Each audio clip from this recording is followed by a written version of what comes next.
Yes. Hello, hello. Welcome to the Confident Homeschool Mom Morning Show. I am just getting settled in. I hope you are getting settled in. I apologize. Last week, I realized my good mic was not on. And so the audio quality was real poor. So I apologize about that. Let me see if I can turn this. Definitely going to need that on my face, huh? All right. Let's see if I can take off the glasses. And you guys can still see my face. So the Confident Homeschool Mom Morning Show, this is all about giving homeschool moms space to come in, tune in, relax, listen, maybe learn something, and really feel validated. This is for the moms who are craving coffee, peace, and permission to break the rules because, with homeschooling, gosh, there are so many rules we have to break in order to do it, in order to really capitalize on how amazing it can be. So today we're going to be talking about screens. And now that I don't have my glasses on, I cannot see a lick of my notes. Sorry, ladies, I think I'm going to put the glasses back on. But we are just getting started. Just get settled in. Grab your cup of coffee. I'm going to grab my glasses, put them back on, and my cup so I can have my coffee. I just realized something. I don't know what you put in your coffee, but every morning in my coffee, I put collagen. Let me grab my collagen. Now, this is not my favorite collagen. I get it from Costco. I usually buy whatever on sale at Costco. I really like the Vital Proteins, but I actually take 2 scoops of collagen every single day. It's recommended that you have 1, but I do 2 scoops every day for a long time. And this is not something that people talk about, but being a homeschool mom is hard. Being a mom is hard, right? Let's get that straight. And so being a homeschool mom is hard, and I'm a working homeschool mom. And I have this, I don't know about you, but I have this tendency to work myself so hard. I'm putting in a way, I'm hurting my body. I'm working so hard. I grew up on a farm, or not a farm. It's not a farm. It was a ranch. It was a horse ranch. And we also bred dogs. And so I worked hard as a kid, and I'm a pretty ambitious person. Grab a spoon. And we're just getting settled in. I'm a pretty ambitious person. So especially when it's my baby, my homeschool family legacy is my business. Confident Homeschool Moms, that's my jam. I just came out with a book. I'll talk about this in a little bit. I have a tendency to work too hard, to my detriment. And so this is something that not homeschooling did to me, but it was just a way of life for me. So then being a homeschool mom, and then being a working homeschool mom, and having 4 boys, right? I worked myself too hard, and my body was giving me all the signals of, hey, you got to slow down. What you're doing is not good for you. I don't know if you've been there as a mom, realizing, gosh, I got to take better care of myself. Drop me in the comments. But we got to take care of ourselves, especially as homeschool moms, because we are the ones who are carrying the weight of it all. And if we aren't well, then anything we're carrying isn't being carried well. And so sometimes it's hard to do things for us, but we'll do things for our kids. All I have to say, this is starting off with the collagen. Well, I have collagen. Let me take a sip. Oh, that is so good. Give me one more. Give me a hot minute for a sip of coffee of the day.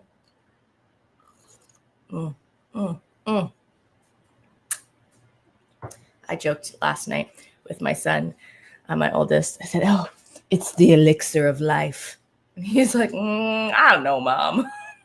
He's 12. Anyways, I'm just going to hold it for comfort. Reason I do 2 scoops of collagen in my coffee every day is because, number one, when you have babies, there's kind of this thing that nobody talks about, and you have massive hair loss after you have children. And it has to do with, it's usually like while your baby's still a newborn, and it has to do with the big hormonal shift that your body's going through. And so I would lose lots and lots of hair. Well, and it's also due to like the stress that it puts on your body, because having babies is not for the faint of heart. And so I would lose hair, and like this part, if you've had a baby, there was like is like little tinies. It gets real thin there, and so I lost hair a lot of times because I had 4 children. And then I went through seasons of massive stress, and some of this stress, it wasn't. It was because I was a homeschool mom, because I was trying big diet shifts. Like my husband really wanted me to try keto. Well, my body does not like keto. And I lost a lot of hair. And then I've been too stressed out. I haven't handled stress, which is a lot of the reasons why what I talk about in my book, How to Handle Stress. And one of the reasons I share a lot of my story, because I wasn't handling stress well and it was tearing my body down. All that to say before we get started, because today is about screens. A little side story about why I put 2 scoops of collagen in my coffee every day. And, so I'd been doing it for about a year. I was doing 1 scoop, and then I upped it to 2 scoops. So this might have been 6 months later after the 2 scoops. And I had eyebrow hair grow back in. I do my eyebrows every day. But I hadn't had any hair grow in, like, to fill in the space in between, like, since I was like a teenager. And that's not true. My first baby, I like way overplucked. And so I just hadn't had hair grow back in. And so after 6 months of 2 scoops of collagen, I got hair growing back in the right places. And this is definitely filled in, and it just keeps growing in. So let's take care of ourselves, Mama. That's this morning's theme before we actually get started. All right. I'm going to jump into my notes. And if you're just joining me live, if you do anything to take care of yourself, like 2 scoops of collagen, or you get really healthy vitamins, or, you exercise, I want to hear from you in the comments. Tell us what you do to take care of yourself. Because I often find that we're not doing enough to take care of ourselves for all the things we're carrying. So drop that in the comments, because even if you're not live with us, I want to hear what you're doing to take care of yourself, because self-care isn't selfish. It is absolutely necessary for the mental, emotional, and physical well-being of you and your entire home. So let's go ahead and jump into screens now. And I decided to go on a rabbit trail. You know what? Sometimes rabbit trails are good. And you know that as a homeschool mom. You know that. So I'm in good company.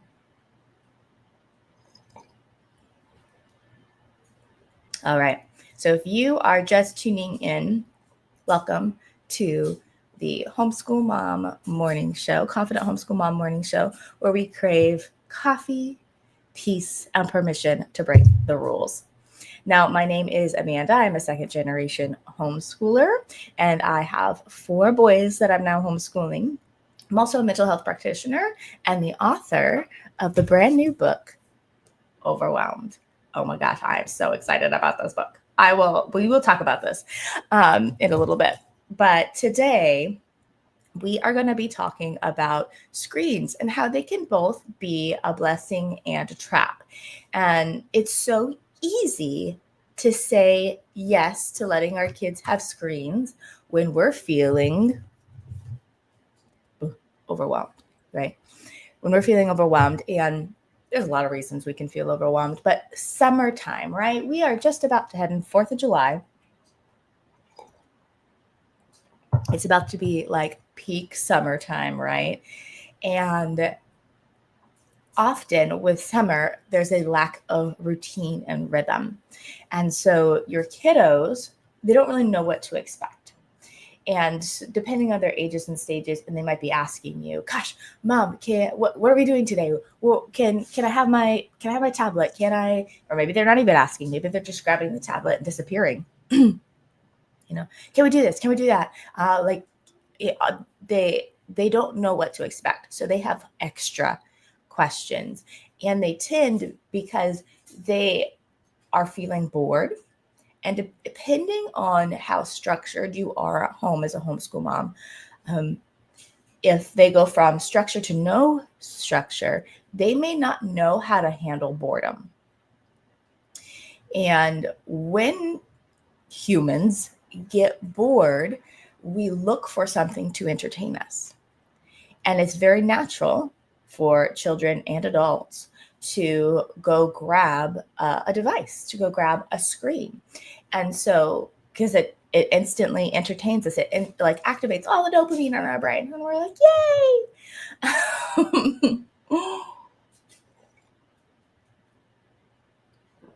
But when we rely heavily on screens, there's a couple of things happening. And I think one, we rob our children of the opportunity to be bored. And if you're like, I'm not sure if that's such a big deal, I want to encourage you. Think about when you were a kid and you were bored, and what you went and created from that boredom.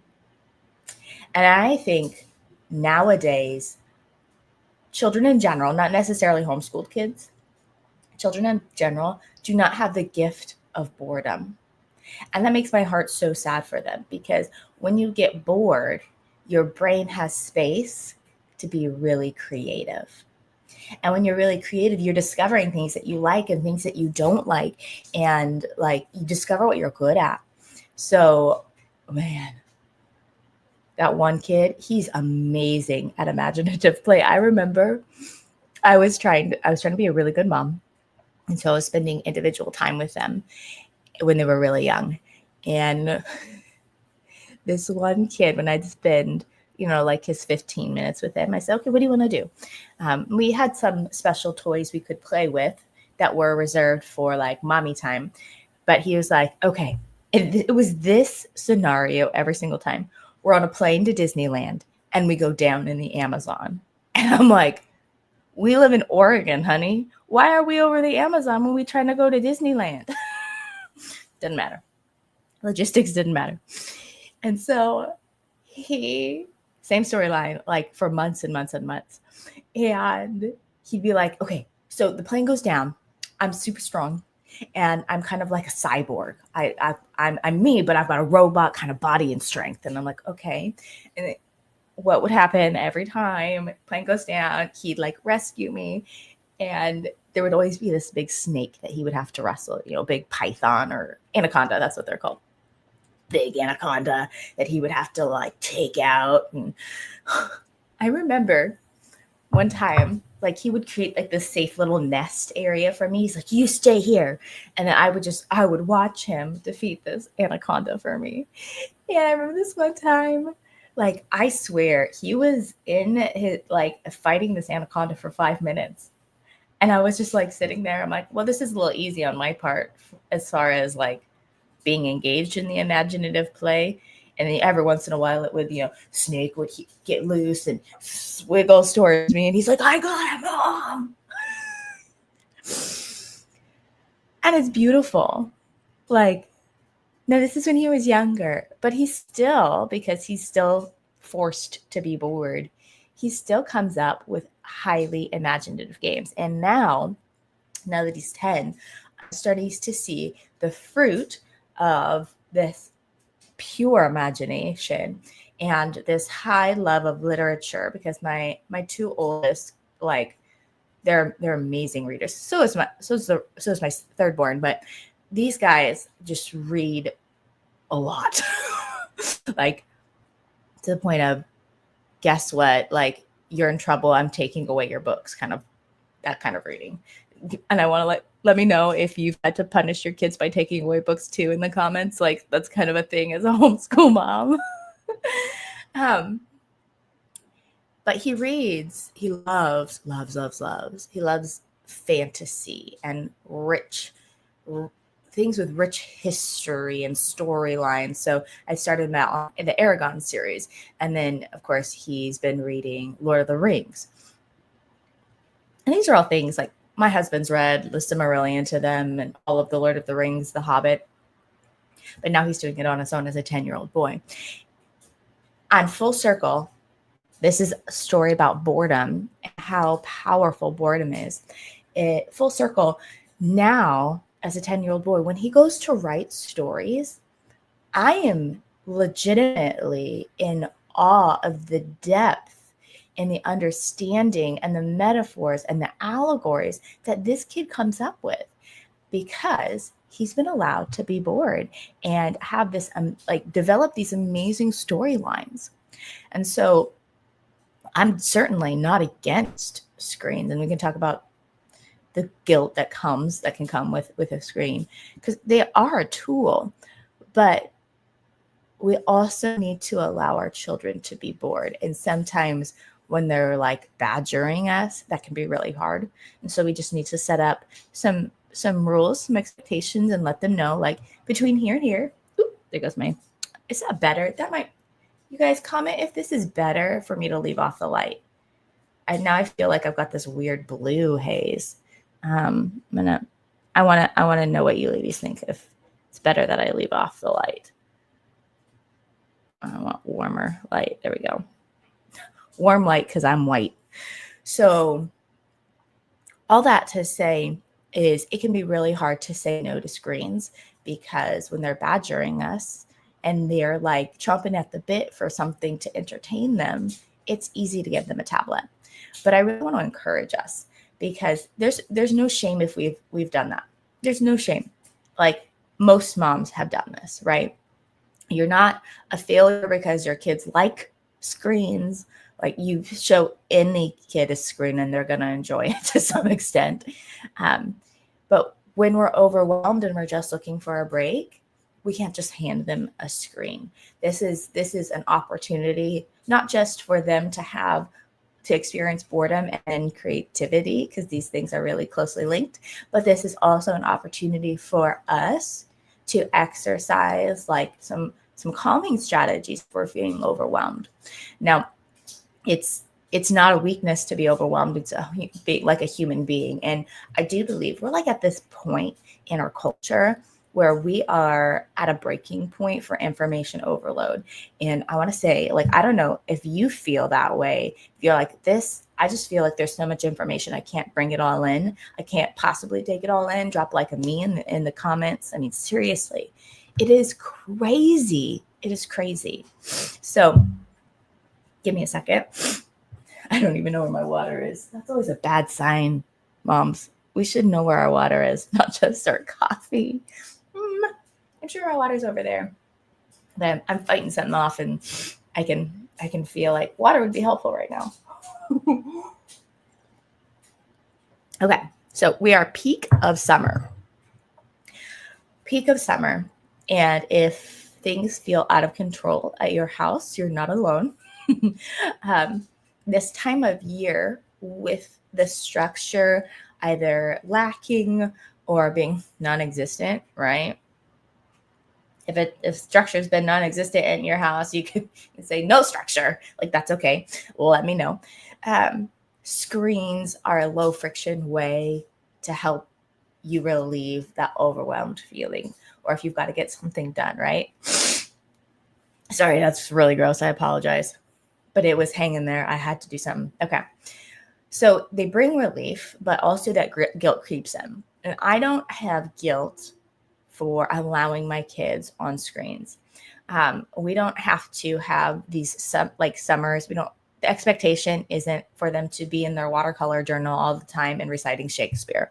Like, if you have those kiddos, wonderful. That's amazing.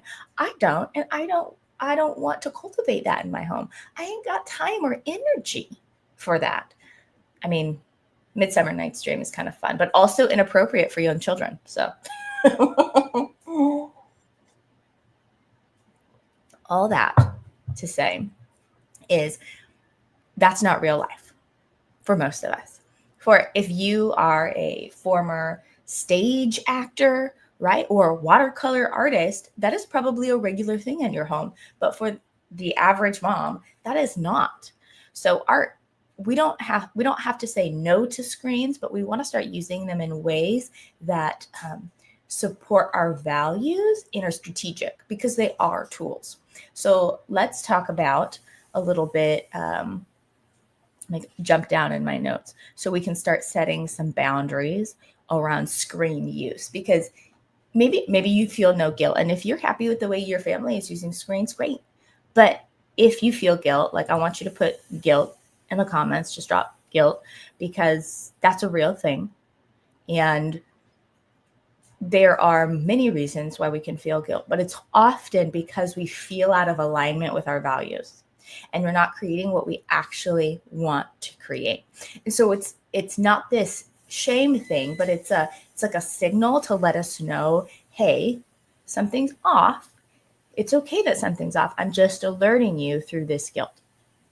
And so just want to encourage you. And I've had some clients, golly gee, guilt is like, they could be just tell their child no and they feel guilt. So, pardon me. Don't you worry, sister. Let's talk about how to actually use screens well. And one of the things I want to say is, if you are feeling guilt, not necessarily just in screens, but in a certain, any area of motherhood, often this can be mitigated by being intentional, like setting the intention of this is what I want and making steps towards that. Now, being clear on what you want is a really important first key step. And sometimes what we think we want, like, I want us to do watercolor and Shakespeare in the park all day. Like, do you really want that? If you really want that, fabulous. But I don't. Like my kiddo, he was sitting here yesterday. His watercolors are still drying out. My 5-year-old, he was doing watercolors yesterday. And then he wanted acrylics. And I don't even know where we put his art. I think it's over there. But I'm like, he did that for, I'm trying to think, 30 minutes, maybe an hour. But I don't want that to be all day. My other kids don't love painting. So why would I want to try to force that on them? Like, I love watercolor, but I don't want to do it with my kids, So we got to be really clear on what we actually want. And so as a working mom, I have to be I get to be very intentional about screen use, because I go live on calls. And so like yesterday, I was live on a call from like 1:30 to 3. That was the time frame. Yeah, 1:30 to 3. And I saw an individual client, and then I saw clients as a group. And so my kids were on screens. They know Monday afternoon, they get screen time. Now, I don't feel guilty about that. They're enjoying it. Screens aren't going anywhere. This is an important skill for them to learn how to navigate. They get a little bit of like dopamine hit. They enjoy themselves. And then when it hits 3 o'clock, they stop, and they know it, and they don't push back. Like, man, it is so wonderful for most of the time. I'd probably say 90% of the time, unless someone's having like a real hard day. My kids, when the timer goes off, they're like, oh, all done. And then they go put it away and plug it in. Like, we do not have streaming. And my older kids, the 8, 10, and 12-year-old, they're all like time aware. They understand time. Like, they can look at the clock and understand that screen time's in 3 hours. The 5-year-old is the one who's a little bit dicey, because he doesn't get time yet. And so one of the things we do is, with screens, we have hard ins and hard outs. And for the older kids, that's easy for them to understand. But for the younger one, it's harder. And so these are our screen hours. And so just like when your kiddos were babies, right, you had a napping window. Now you have a screen window. And for us yesterday, that was 1:30 to 3. They get an hour and a half of screen time. Not every day, but I usually don't go over an hour and a half, because after that, they tend to have bad attitudes. There's just something about like a 2-hour mark that sends them, it does not work well for their brain. So my 5-year-old, who is not time aware yet, because he's just little. I mean, it's like the cutest thing, right? When your kiddos don't understand time. It can also be really inconvenient, but usually it's pretty cute. he will come and ask me, "It's not a screen time day, is it?" And I said, "No, buddy, it's not." "Oh, okay. You're not going to change your mind that it's a screen time day." And he said, "Buddy, if it was a screen time day, I'd let you know." And he's like, "Okay." But so he has his like little cute ways of trying to figure out if he maybe can make it a screen time day. But in general, there's no pushback. The kids will ask. They know what days of the week that we do screens. Sometimes they get extra. Like last week, I had a bunch of calls, and so they got extra time. So again, screens don't have to cause chaos in your home. They can be used as a tool. And I really love, even if you're not a working mom, right? You got a house project you want to do, you want to fold laundry alone, you want to listen to a podcast, you want to do some planning, give your kids a screen. Like, okay, you can have a screen for the next hour and I will be unbothered. Maybe you want to take a nap. Like, imagine that. Take a nap. I used to, when my kids were all younger, I would give them a screen so I could go take a nap. Now I don't have to do that. They're old enough and have enough self-control that I can go take a nap without giving them a screen or putting on a show. When they were younger, I needed to do that. But these hard ins and these hard outs are going to really, really help you guys if screens have kind of taken over your life. The second thing is I want to encourage you to have like a screen menu, meaning, and this is a setting like on the Kindle Fires, they have to do so much time on an educational app before they can just move on to like fun games. So they can have screens, but there are parameters to the screens. We recently realized that our 5-year-old, he had access to, because he has like a little Kindle, but his big brothers were allowing him to use the iPad. And like, I knew that, but I didn't like really think about it. And he's like going through and like watching random videos and like video. And like, they're all like video game videos, but like he'd watch like 5 seconds and then swipe, 5 seconds and swipe, 5 seconds and swipe. And I was like, whoa, we are not training your brain like that, because that instant gratification, like, ooh, that's dangerous. So one of the things I actually really love about the Kindle Fires is that they're slow. And I don't know if they do that on purpose or if they're just like using cheap technology, but I like that they're slow because it prevents our kiddos from like swiping to the next thing, because of like that's training their brain to have no delayed gratification, to be like just like out there like searching, like, oh, it's not going to be good if that child goes through their like all of their tablet time and becomes an adult. It's going to be instant gratification. They're not going to have any self-control. They're going to end up watching things that are not good for them, like use a little Kindle Fire. That's going to be way better because it's got that pause. So we don't, when screen menus, this has to do with what they're allowed to do. Not anything goes, right? The internet is a dangerous place. We've known this for a while. And so having parameters set up, which I mean, in essence is boundaries to keep them safe. So I really want to encourage you to have a screen menu of, you can play this game, but I'm going to block these games, or no, you cannot go on YouTube, because we gotta set our kids up for success in using screens appropriately and in a way that helps them still have self-discipline. Because this is going to be a hot, touchy topic. This is a taboo topic, but when our kids lack self-control with screens, they are very susceptible to porn. And I'm very much against porn. It ruins men's and women's lives, like literally fills them with shame, ruins marriages, like, oh, there's so much there. And if we're letting our kids use screens in a way that promotes no self-control, then as they get older and have more access to the things in the world, we're not training them well. So just want to put that out there. Having screen menus is really, really important. And I also encourage you, if you're going to hand your kiddo a tablet, I really think the Kindle Fires are great because they are slower.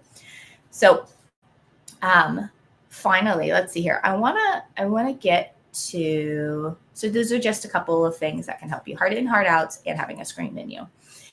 If screens have taken over your life. Alrighty. So if you're feeling, like, man, we do need some structure to the summer, like hard ins and hard outs, it's a great place to start, but you know that you need more. We need real routines. And I want to encourage you. I'm going to do shameless book plug. The book is not just about being overwhelmed homeschool mom. It's a homeschool mom's rescue plan for peaceful routines. And these, I talk a lot about homeschool routines in here, but the science of routines, guys, like, this stuff is so important. Routines will change your life, because when we can get routines in play, routines become habits, and habits are like 90% of what you do as a person. They're like who you are. So if you want your children to do things with excellence, you need to establish a culture, a home culture of excellence, and the habit of doing things with excellence. Otherwise, nobody's going to do things with excellence. So routines are just foundational to anything you want to have in your family's culture. So let me tell you a little bit, not just about the book, but I want to tell you a little bit about my launch party in, I think, 2 weeks? In 2 weeks. Okay. So the paperback version is available now, and you can grab that. You can grab that on Amazon. But I'm throwing a launch party on July 15th, and it's going to be here on YouTube. I'm probably going to start about 10:30 a.m. and go all the way to 3. This is Pacific time. Give me a sec.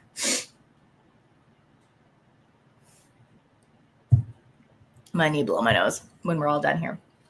But anybody who buys the Kindle version of this book for 99 cents on July 15th, everybody who does that, you can come to the live launch party. Let me know you did it. We're going to do live readings. I'm going to have guests, special podcast guests on, regular homeschool moms on, to just share what they thought of the book, what hit them hard.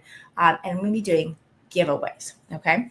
And when you come to the live launch party here on YouTube, you'll get the Heart Smart Homeschool Toolkit that has its printables that are referenced to tools in here. Like, I have a traffic light brain toolkit, I have a weekly tweak toolkit, and I have some, you can call them mantras or affirmations, just some ways to pivot your mindset when things are feeling overwhelming. So they're all based on the tools that I share in this book. So you get that for free. I am also giving away tickets to my Plan Your Homeschool Year Like a Boss. That starts on July 21st. So you can come, like, those tickets, I mean, we meet together for a week. It's a $97 value.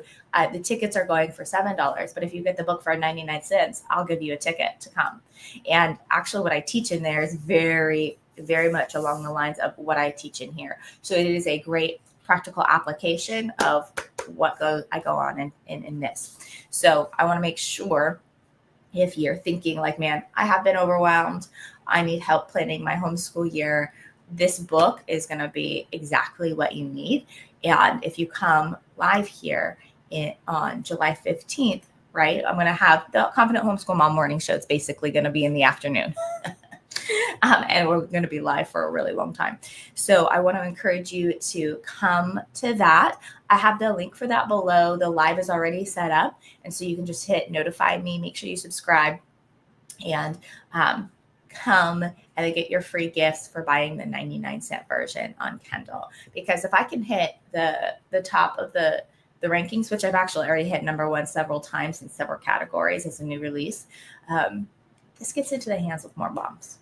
And I really, pricing it at 99 cents, I want as many moms who can have this book to have this book, because it literally is changing lives. And so come, if you don't have the book already, then come and buy it for 99 cents on the 15th. If you have a friend who, she needs to plan her homeschool year and she'd like a little help, bring her, right? Bring her, let her come too. So all the information is below if you want to learn a little bit more in the description. But I want to leave you with this.